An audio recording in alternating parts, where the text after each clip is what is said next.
এই অবস্থায় দেশকে নিয়ে গেছে।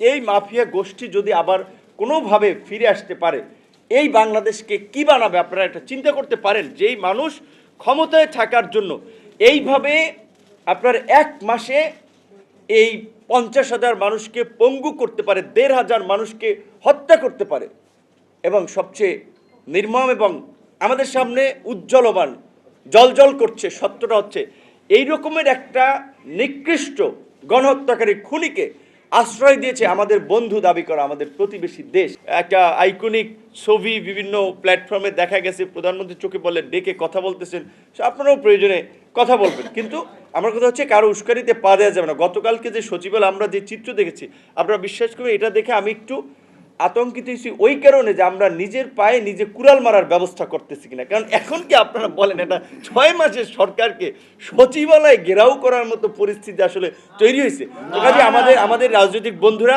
আশা করি তাদের বোধোদয় হবে, শুভ বুদ্ধির উদয় হবে। কারণ এই সরকার যদি বিপদে পড়ে, গোটা দেশ বিপদে পড়বে।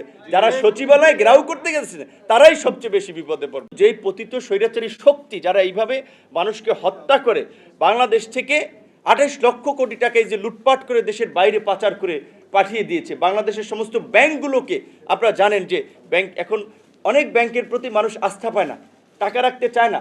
ইভেন ভালো ব্যাংকের প্রতি এখন মানুষের সন্দেহ জন্মাচ্ছে, কারণ এই চিত্রটা তারা বিশেষ করে ব্যাংকিং খাতের এই ভঙ্গুরতা, এই লুটপাট, মানুষ তার টাকা জমিয়েছে, এখন সে চিকিৎসা করাতে যাবে, টাকা পায় না, তার শেষ বয়সে সে একটু ভালো থাকবে, টাকা আউট হতে পারছে না এই দুর্বল ব্যাংকগুলোতে। আশ্রয় দেয়নি, তারা আশ্রয় দিয়েছে ওকে, ওইখানে সে নিরিবিলে থাকুক, সে বেঁচে আছে, বেঁচে থাকুক, কিন্তু তাকে দিয়ে উস্কানি দেওয়াচ্ছে, সংবাদ সম্মেলন আয়োজন করায়, ভিডিও কলে অডিও কলে কথা বলার সুযোগ করে দেয়, এবং এইটিতে একটা নিউজ করে তার এই মাফিয়া চক্রকে একটু চাঙ্গা করার চেষ্টা করতেছে যে আপা আসবে, বাংলাদেশ আবার তারা ক্ষমতা আসবে।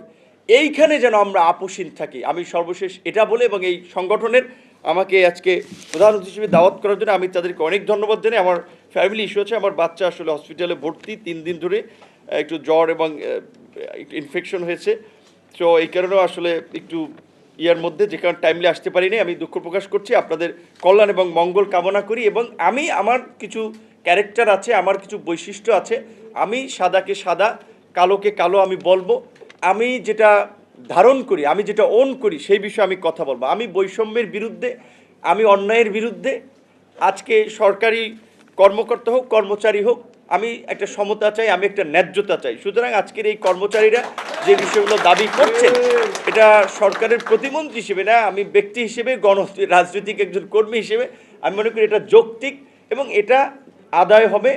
আপনাদেরকে আমি বলবো, প্রেশার অ্যান্ড বার্গেন, কোনো দাবি আদায় করতে হলে প্রেশার অ্যান্ড বার্গেন পলিসিতে যাবেন। আপনারা সরকারি কর্মচারী, এখন আইনের একটা শৃঙ্খলা আছে, আপনারা মন্ত্রীদের সাথে দেখা করবেন, মন্ত্রীদেরকে স্মারকলিপি দেবেন, জানাবেন, প্রয়োজনে আপনাদের অ্যাসোসিয়েশনের পক্ষ থেকেও আপনারা প্রধানমন্ত্রী সবাইকে, এই যে স্কুলের ছাত্র থেকে শুরু করে একেবারেই সাধারণ মানুষ, আন্দোলনে যাদের